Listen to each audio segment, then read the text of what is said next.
BBC Essex. It's almost 20 past 11, BBC Essex Friday morning. Now, are you a fan of coaches? Now, I know that's a broad statement. Looking at coaches isn't my only interest, you know. Maybe coach trips. Have you been on some fabulous coach trips or some absolute disasters? Don't forget, you can let us know. 0800 111 40 41 is the number.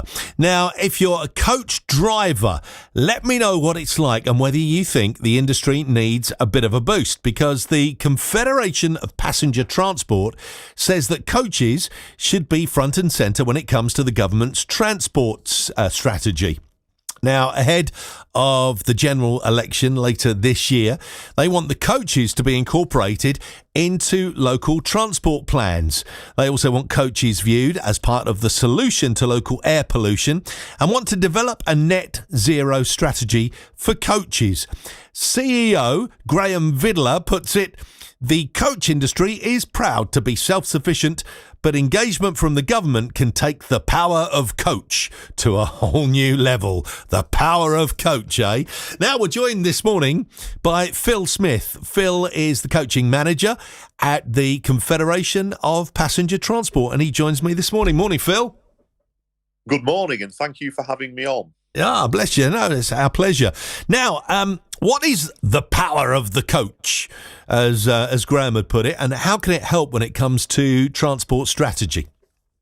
Well, coaches are great things because they really are up there with buses and other forms of public transport as the big congestion busters and the reducers of CO2 emissions that everybody across the country and further afield want to see.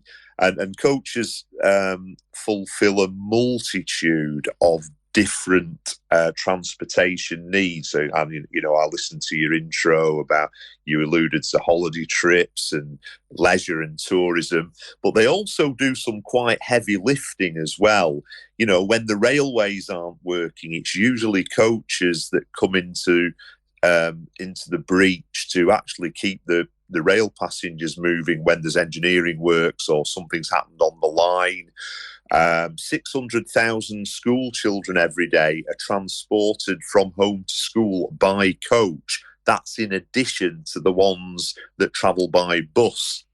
And also there's a growing number of people who are conveyed to and from their place of work, to, you know, the big online retail suppliers' warehouses that are often in out-of-town locations. So coaches really are pivotal to the public transport mix. And what we at CPT want to see is for coaches to be recognised in that way, and for local transport plans, which every public transport authority across England is required to draw up. We want to see coaches catered for in the way that other modes of public transport and active travel are treated. I remember years ago, when I was a child, my father was a bit frightened of flying. So we decided we were going to go to Spain, and he booked it, and he booked a trip to Spain, but on a coach.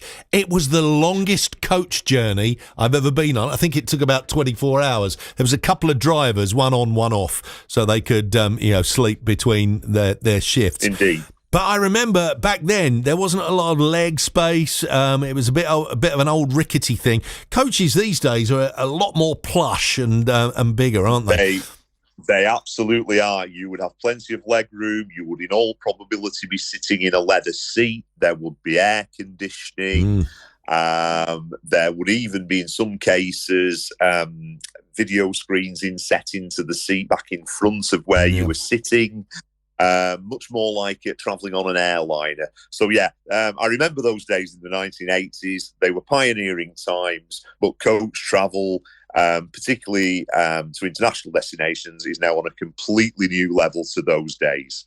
Now, I know you're trying to make coaches part of the solution to local air pollution. Can it be a clean industry, though, in terms of air pollution and going forward to net zero? It absolutely can. Very many of the coaches that are now on the UK's roads, their engines meet the Euro 6 emission rating, which is the very latest standard in CO2 emissions. For example, one coach with a Euro 6 engine can take up to 50 individual cars off the road at any one time. So the reduction in emissions and the reduction in road space being occupied by individual vehicles is all very much solvable by the use of a coach with 50 passengers on board. Very, very eco-friendly and very efficient. So how does a coach emission, the emissions that a coach gives out, how does that compare with, say, a bus? Pretty similar, because the majority of buses now on the road are Euro 6 rating powered also. So buses and coaches are an extremely clean way to travel and to preserve the environment. And indeed, with buses and a growing number of coaches, they're now zero emission vehicles as well. So, we've got members who have coaches which are electrically powered. We've got lots of members with buses that are electrically powered. So the bus and coach industry is at the forefront of cleaning up the air. So what is it you need and what do you want from the government to make the coaching industry a success going forward? Well, yeah, if I can give you an example, I mean, I think public transport authorities, which in your local area would be Essex County Council and Southend City Council, for example, but I'm not singling them out.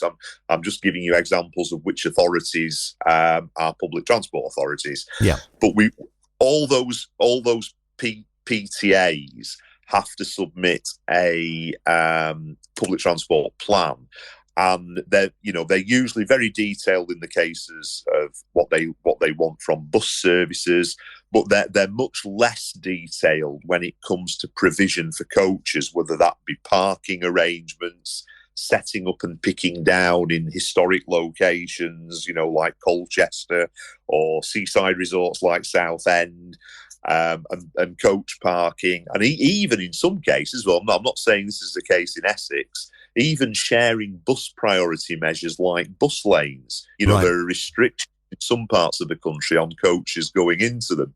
So we want to see parity. We want to see, unless there's a very good reason for it, we want to see coaches allowed in all the bus lanes around the country. We want to see really process of thought by public transport authorities into how they will actually make coaches fit into their public transport mix. Yeah. So, what provision for parking, what provision for setting down and picking up passengers. We want to see those sorts of things. We also think there's often in, and again, I'm not singling out Essex, this is an England-wide issue. There's also a mismatch in some local authorities, in as much as coaches tend to be the provision, the domain rather of the business and tourism, business development people within local authorities, whereas really they would probably fit better in the public transport sections of local authorities, where we have, I have to say, as CPT and as the public transport industry, we have great empathy with the people in local authorities who are managing the public transport issues. So for coach, we'd like to see the same sort of empathy from the business and tourism development people as well. There are some fabulous coach trips around the UK and here in Essex as well. Any coach holidays or coach journeys you'd recommend? Well, I'd recommend people visit Constable Country. It's a beautiful part of Essex. Yeah, absolutely. Yeah, and you have coach journeys going there? We do. We have operator members from all across the country going to Constable Country on a more regional basis. Southend's a great place to visit. But there are other parts of the UK that are very popular with coach tourists. You know, the Scottish Highlands are always popular. The West Country. And we also have a number of towns and cities and villages across the UK which hold our coach-friendly designation, which means we've been to these locations and we've assessed them, and we believe they are actively, proactively trying to attract coach visits. Brilliant. Well, listen, thank you. It's a fascinating subject, and going forward, hopefully we'll see more coaches on the roads and maybe helping out with some of that public transport, yeah? Indeed. More coaches on the road equal less cars, less congestion and less pollution. Absolutely. Thank you for joining us. Phil Smith is the coaching manager at the Confederation of Public Transport and joined us to tell us about that today. Now, have you been on some fabulous coach trips? What was the best coach trip you ever went on? Or maybe it was like I described, absolute disaster. Get to Spain, 24 hours it took us to get there. It was terrible.